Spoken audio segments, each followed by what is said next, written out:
ప్రతి ఒక్క సైనికుడికి, ప్రతి ఒక్క ఆధ్యాత్మిక యోధుడికి నలుగురు శత్రువులు ఉంటారు. ఆ నలుగురు శత్రువులు ఏంటంటే, ఫస్ట్ ఏంటంటే భయం. ఆ భయాన్ని ఎప్పుడైతే ఛేదిస్తామో అప్పుడు మన మీద మనం మాస్టర్ అవుతాం. సో ఫస్ట్ నిజమైన సైనికుడికి 4 శత్రువులు ఏంటంటే, ఫస్ట్ది భయం.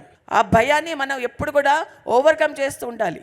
ఎన్ని జన్మలని ఆ భయాలతో మనం పుట్టాలి, ఎన్ని జన్మలన్న భయాలతోనే మనం చావాలి? చెప్పండి.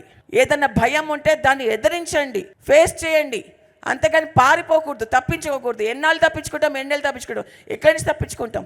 ఈ జన్మ కాకపోతే ఇంకో జన్మది కాకపోతే ఇంకో జన్మ, ఏదో ఒక జన్మలో ఆ భయాన్ని మనం ఛేదించాల్సిందే.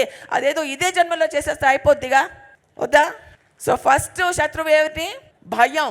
సెకండ్ ఎనిమి ఏంటంటే క్లారిటీ రాకపోవడం, అంటే మిడిమిడి జ్ఞానంతో ఉండడం. మనం మిడిమిడి జ్ఞానంతో మాట్లాడడం, మిడిమిడి జ్ఞానంతో ఆలోచించడం, అంతా మిడిమిడి జ్ఞానం.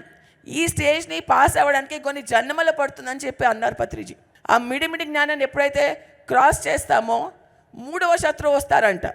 ఆ 3వ శత్రువు ఎవరంటే పవర్, శక్తి, వేరే వాళ్ళ మీద శక్తి. ఆ శక్తి ఉన్నప్పుడు ఏం చేస్తామంటే వేరే వాళ్ళ మీద మన ఆధిపత్యం చెలాయించడానికి ట్రై చేస్తుంటాం. ఎప్పుడైతే ఎన్లైటన్మెంట్ వస్తుందో పవర్ వస్తుంది, కాబట్టి వేరే వాళ్ళ మీద మనం ఆధిపత్యం చెలాయించడం, వాళ్ళ మీద రుబాబు చేయడము, వాళ్ళ జీవితాల్లోకి మనం జోక్యం చేసుకోవడం, ఇలాంటివన్నీ జరుగుతూ ఉంటాయి. అవన్నీ జరగకుండా చూసుకోవాలని ఎలా మనం మాస్టర్ చేసుకుంటూ పోవాలి. అక్కడ అహంకారం అనేది వస్తుంది.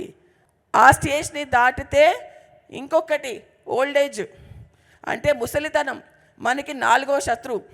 అంటే ఇంకా ముసలాన్ని అయిపోయినలే, ఇంకేం చేస్తాం, పని హాయిగా పడుకుంటాం, కృష్ణారామ అనుకుంటూ కూర్చుందాం అనేది కాదు.